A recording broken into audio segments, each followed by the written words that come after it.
Желіде сұмдық ақпарат тарады. Барша хабардар болсын. Сәлем қымбатты көрермендер, каналымызға қош келдіңіздер.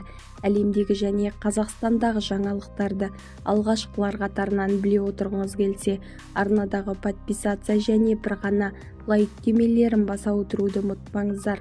Ал ендеше бастадым.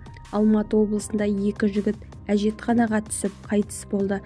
Қарасай ауданы Ілгері ауылы. Қайғылы оқиға бүгін болған. Ер адамдардың бірі 1995 жылы, екіншісі 2000 жылы туған. Ауыл тұрғындарының айтуынша ағасы әжетханаға телефонын түсіріп алып шығармақ болған, бірақ уланып қалған. Екінші жігіт ағасын құтқармақ болған.